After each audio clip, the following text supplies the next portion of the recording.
दोस्तों अभी पूरी दुनिया के माइंड में सिर्फ एक ही सवाल है कि यार ये कोरोना कब खत्म होगा। अभी रिसेंटली मार्च महीने तक हम नॉर्मल लाइफ जी रहे थे कि सडनली ये कोरोना का सेकेंड वेव आ गया और अब बात की जा रही है थर्ड वेव की। तो लोगों के मन में यही एक सवाल है कि कोरोना कब खत्म होगा और एटलीस्ट हम नॉर्मल लाइफ में वापस कब आएंगे। दोस्तों मैं आपको यहाँ एक डेटा देना चाहूंगा।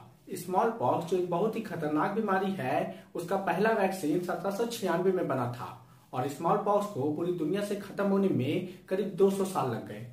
और दोस्तों ये दुनिया का इकलौता ऐसा डिजीज है जिसको ह्यूमन बीइंग ने खत्म किया है। बाकी आप टाइफाइड देख लो, मलेरिया देख लो, ये सभी बीमारियां अभी भी हमारे बीच है। दोस्तों कोरोना वायरस को खत्म करने का सिर्फ एक ही तरीका है और वो है कोरोना वायरस को एंडेमिक स्टेज पर लेते आना। मतलब कि एक ऐसा स्टेज जहां हम भी रहें, कोरोना भी रहे, जस्ट लाइक जैसे हम अन्य बीमारियों के साथ अभी रहते हैं।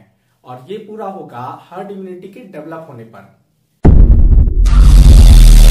दोस्तों हर्ड इम्यूनिटी मतलब कि एक ऐसा स्टेज जहां एक बड़ी पॉपुलेशन में डायरेक्टली या इनडायरेक्टली एंटीबॉडी डेवलप हो जाए, जिससे अगर कोई वायरस किसी पर्सन को इन्फेक्ट करना चाहे तो वायरस उस पर्सन को इन्फेक्ट ही ना कर पाए, या फिर इन्फेक्ट करे तो वो बहुत ही माइल्ड हो, जिससे एटलीस्ट उस पर्सन की जान नहीं जाएगी।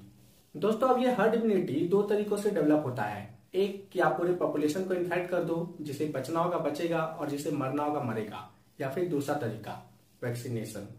अब तक के सभी एस्टीमेट के अकॉर्डिंग अगर हम 60 से 80% पॉपुलेशन को वैक्सीनेट कर दे तो इंडिया में हर्ड इम्यूनिटी डेवलप हो जाएगा और उसके बाद हम नॉर्मल लाइफ में वापस आ सकेंगे।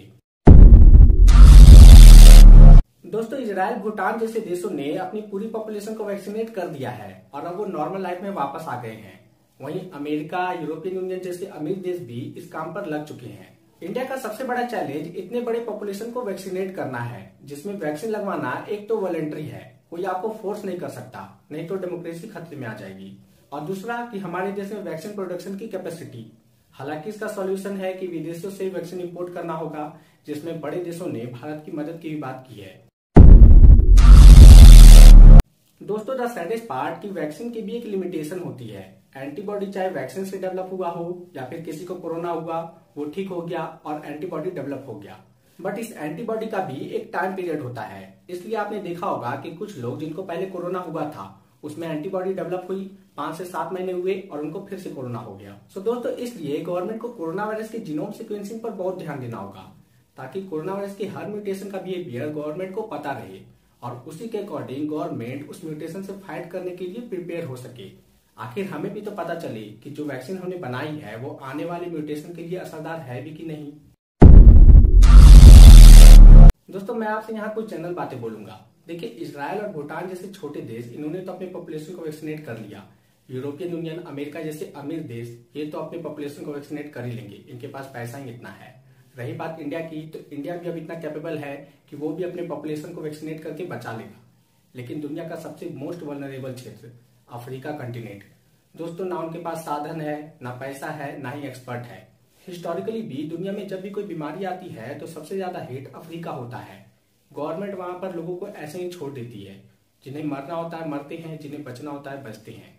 और ये ह्यूमैनिटी के लिए एक बहुत ही बड़ा धब्बा है।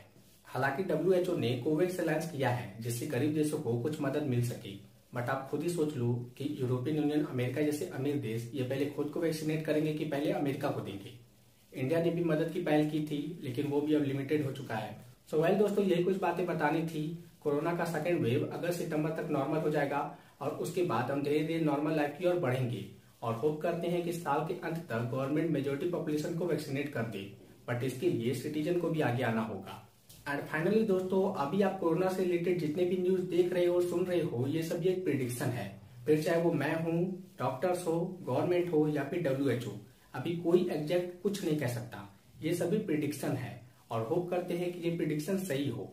बाकी जितनी भी चीजें हम एज ए सिटीजन प्रिकॉशन पर ले सकते हैं, लेते रहें। वीडियो देखने के लिए आपका बहुत बहुत धन्यवाद।